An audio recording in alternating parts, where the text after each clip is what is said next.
Welcome friends. Topic of today's video is ovarian fossa.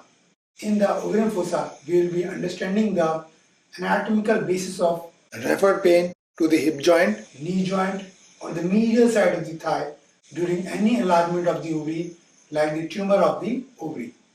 So first, what is ovarian fossa? The ovarian fossa is a peritoneal depression in the lateral pelvic wall where the ovary rests.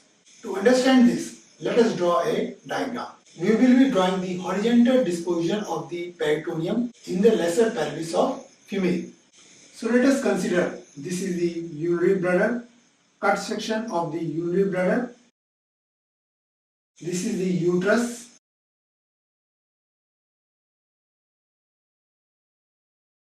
And this is the rectum. This is the anterior aspect, this is the posterior aspect. The uterus is covered by the layers of the peritoneum on both these sides, and this peritoneum extends onto the lateral pelvic wall as the broad ligament. Extending from the posterior layer of this broad ligament is the mesoovarium, which is the fold of the peritoneum which covers the ovary. So in this mesoovarium lies the ovary.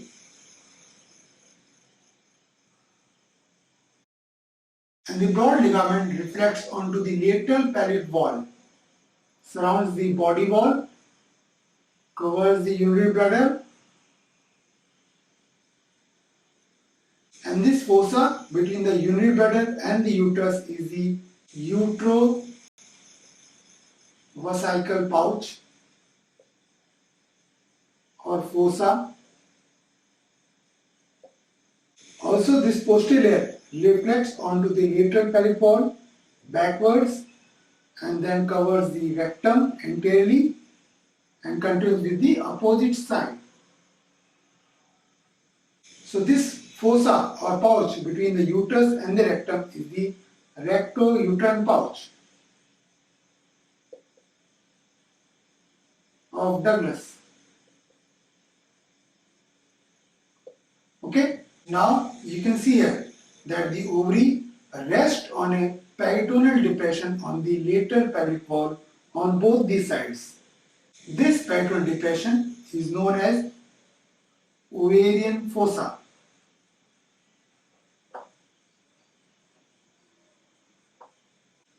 Anteriorly, the ovarian fossa is related with the obliterated umbilical artery.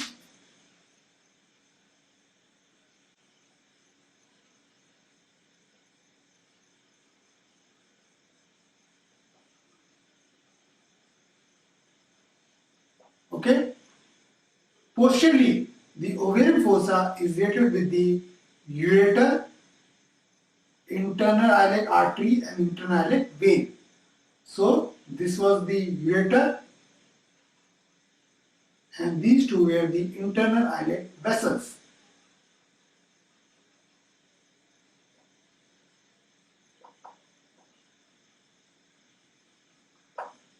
Okay, so these three structures were forming the posterior boundary of this ovarian fossa. Laterally, the ovarian fossa is related with three structures. First is the obturator nerve, second is the obturator artery, and third is the obturator vein. So these were the three structures, that is the obturator nerve and vessels are related laterally to the ovarian fossa. So these are the structures which are forming the anterior, posterior and lateral relations of the ovarian fossa.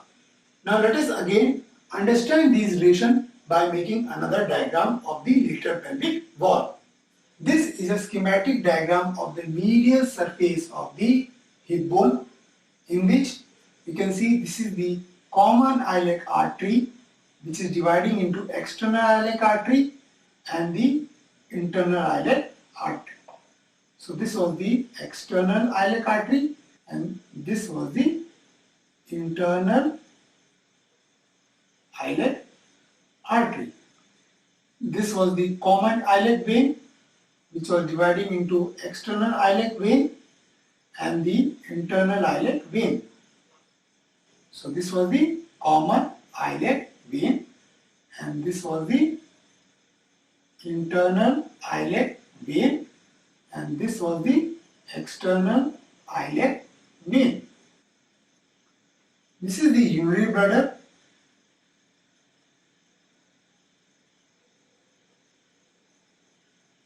Okay, an opening in this urinary bladder is the ureter.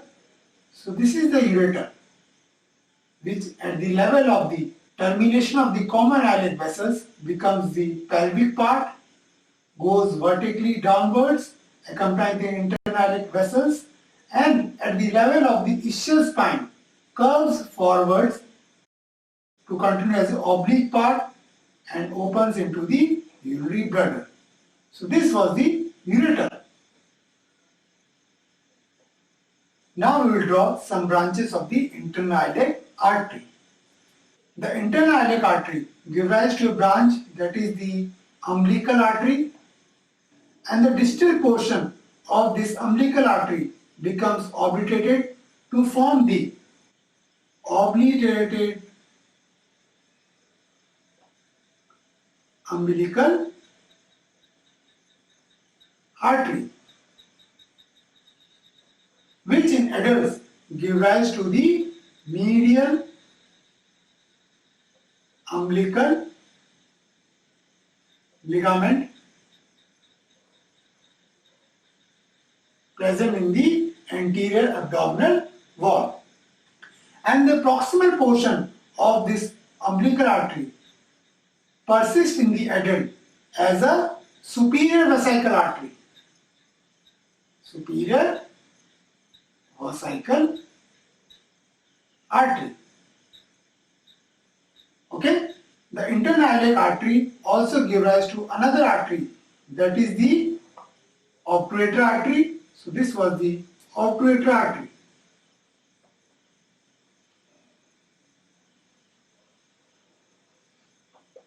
Corresponding to this obturator artery is the obturator vein. So this was the obturator vein.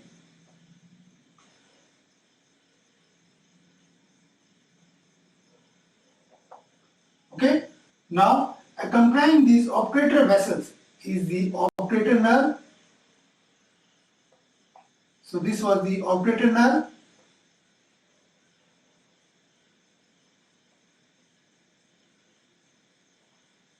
Okay. Now the ovarian fossa. The ovarian fossa lies here.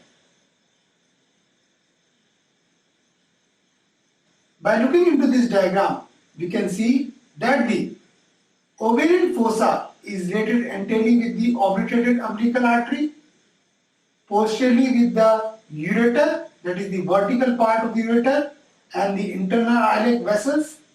Above, it is related with the external iliac vessels, and on the lateral aspect, it is related with the layer of the peritoneum covering the lateral pelvic wall, and the structures beneath it, that is the obturator nerve and obturator vessels.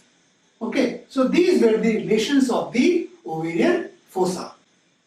Now, since the ovary lies in this ovarian fossa, any enlargement of the ovary will lead to compression or irritation of this obturator nerve, and we know that the obturator nerve supplies the hip joint plus the knee joint plus the medial surface of the thigh.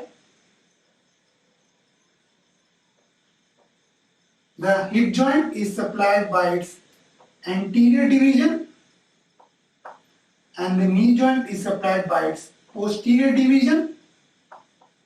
So therefore, any compression of this obturator nerve in this area will lead to referred pain to the hip joint, knee joint, as well as on the medial surface of the thigh. So this is the anatomical basis of the referred pain in the hip joint, knee joint and medial surface of thigh in any cases of enlargement of the ovary. So this is all about the ovarian fossa. Thank you very much.